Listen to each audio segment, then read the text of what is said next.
Bah, écoutez, c'est incontestablement la volonté de l'Union européenne. L'Union européenne veut que le divorce soit le plus douloureux possible, pour une raison simple, c'est qu'ils sentent bien que d'autres peuples d'Europe ont également le souhait de quitter cette structure politique.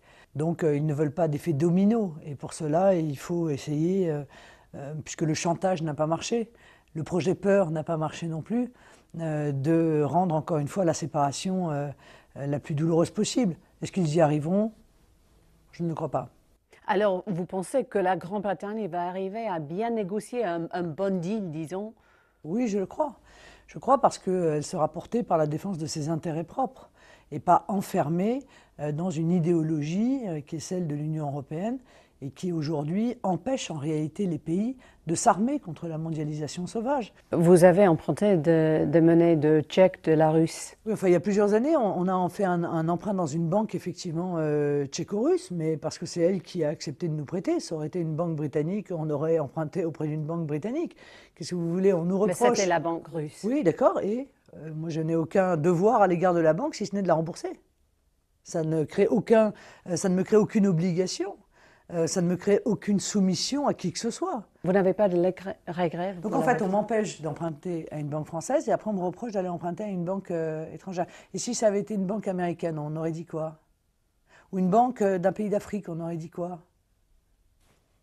Ce qui me paraît plus problématique, moi, c'est les candidats qui vont chercher des dons dans les pays étrangers. Vous savez ce que disait Napoléon Bonaparte? La main qui donne est toujours au-dessus de la main qui reçoit. Vous connaissez assez bien M. Poutine. Quand est-ce que vous le trouvez? Je ne le connais pas assez bien, je l'ai rencontré une fois. C'était la semaine dernière? Oui, oui, la semaine dernière, où j'ai eu l'occasion d'une longue discussion d'une heure et demie avec lui sur la situation du monde et puis surtout sur un sujet essentiel qui est le sujet de la lutte contre le terrorisme islamiste. Est-ce que vous croyez que l'Occident a mécompris le président Poutine? Non, je crois que l'ancienne administration américaine, en réalité, a mis le mur de Berlin sur roulette pour le disposer aux frontières de la Russie. Donc c'était l'intérêt des États-Unis. Est-ce que c'était l'intérêt des pays de l'Union européenne? La réponse est non. Voilà, nous n'avons aucune raison de mener une nouvelle forme de guerre froide à la Russie. Aucune raison. Mais en effet, la sphère de l'influence de la Russie, ça veut augmenter un peu. Les pays baltes aussi. Bah, si vous voulez, on a pris des accords avec la Russie à la fin de la Seconde Guerre mondiale et ces accords, ils ont été brisés puisque les États-Unis n'ont eu de cesse depuis un certain nombre d'années, au travers de l'OTAN, de militariser la frontière, les pays qui sont à la frontière de la Russie. Donc ça a été ressenti, je pense, hein, par la Russie comme une forme d'hostilité. Et moi, je ne suis pas pour la montée comme ça des conflits, la montée de l'hostilité, la vision belliciste. Je crois que ce sont des provocations qui entraînent évidemment une réaction. Bon. L'Ukraine fait partie de la zone d'influence russe. C'est un fait. Comme le Canada fait partie de la zone d'influence américaine. Si l'armée russe faisait une incursion dans les pays baltes ou encore dans l'Ukraine, tout ça, est-ce que la France allait les protéger? Mais vous voulez à tout prix faire la guerre? C'est quoi votre problème? Il faut faire la guerre? Vous aimez la guerre? Vous voulez la guerre? Vous voulez le conflit? Vous voulez qu'on lance la Troisième Guerre mondiale? Enfin, pour l'instant, personne n'a envie de mener la guerre à personne. Enfin, je veux bien qu'on se lance encore une fois dans toutes les hypothèses, mais personne ne mène la guerre à personne aujourd'hui. Je crois que personne ne souhaite mener la guerre à personne. Il y a eu un conflit territorial, ce sont des choses qui arrivent avec l'Ukraine.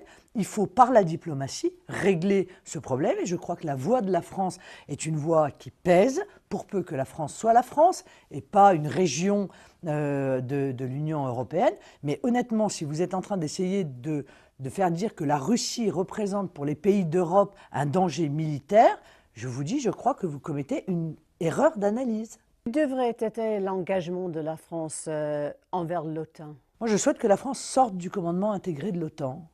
Et je suis assez d'accord lorsque Donald Trump dit que l'OTAN est une structure obsolète. Parce que l'OTAN a été créée précisément pour lutter contre l'URSS. Hein. Aujourd'hui, il n'y a plus d'URSS. Je sais que c'est inconfortable pour certains, mais il n'y La a plus Russie d'URSS. déjà existe. Il y a un pays qui est la Russie, qui n'a pas de raison d'être traité avec, comment dire, un a priori particulier. La Russie n'a pas mené d'action contre les pays d'Europe, ni Poutine a contre fait les plus du États-Unis, me mal ou plus semble-t-il. du bon dans le monde? Qu'est-ce que vous pensez? Mais la question se posait jusqu'à présent de savoir est-ce qu'il a fait plus de bien ou de mal à la Russie déjà. La Russie va plutôt dans le bon sens, elle a rétabli une économie, alors elle est encore fragile, mais elle a rétabli une économie. Et en tout cas, ce que je note, c'est que le gouvernement de Vladimir Poutine doit au moins assez plaire aux Russes pour qu'il soit réélu régulièrement dans son propre pays dans le cadre des élections. Donc, que vous dire de plus? Est-ce qu'il a fait du bon? Quand il intervient en Syrie contre Daesh, oui, je pense que c'est positif, oui. Oui, oui. Car je pense que si la Syrie était tombée entre les mains de Daesh, comme la Libye est tombée entre les mains des fondamentalistes islamistes, alors plus rien n'empêchait le développement de Daesh, le pullulement de ces fondamentalistes islamistes. Et évidemment, en face, il y a l'Europe, il y a nous. Donc oui, je pense que son intervention en Syrie est positive pour la sécurité du monde. Vous n'avez pas fait une visite avec M. Trump, président Trump, Non, non, non. ni avec Theresa May, Non, non plus. avec Merkel?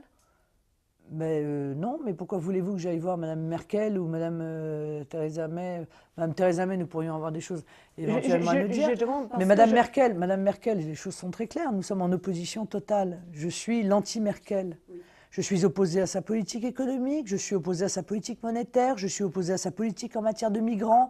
Très clairement, nous sommes en opposition totale. Ça ne veut pas dire d'ailleurs que, élue présidente de la République, je n'irai pas entretenir des relations avec Mme Merkel et défendre les intérêts de la France. Tous ces chefs d'État, vous n'avez fait des visites avec eux, c'est-à-dire, malgré tout ce que vous avez fait pour changer l'image de votre parti, il y a une toxicité de votre parti qui encore existe. Moi, ce que je vois, c'est la toxicité de ceux qui nous imposent cette politique. Vous ne croyez pas que Mme Merkel est toxique pour l'Europe? Elle a fait entrer 1,5 million de migrants. C'est pas toxique? Elle impose l'austérité à l'intégralité des pays d'Europe. C'est pas toxique? C'est elle qui est toxique. Et d'ailleurs, je vous signale qu'elle est de plus en plus isolée. Parce que l'air de rien, les grandes lignes politiques que je défends sont les grandes lignes qui sont défendues, effectivement, par M. Trump. C'est défendu par M. Poutine. Le peuple britannique vient de dire qu'il souhaitait également aller dans cette ligne-là. Aux Pays-Bas, M. Wilders, c'est un des seuls partis qui a considérablement augmenté le nombre de ses voix. Non, ça bouge beaucoup en Europe et ça bouge plutôt objectivement dans le sens des idées et de la vision que je défends. Et si vous gagnez, madame, alors ça présage le commencement de la fin de l'Union européenne? Mais l'Union européenne est presque déjà finie, pardon. Enfin, moi, je ne viens que dire, plutôt que d'attendre l'effondrement de l'Union européenne dans le chaos, je vous propose d'organiser sa transformation en Europe des nations, voilà, en respectant la volonté des peuples européens.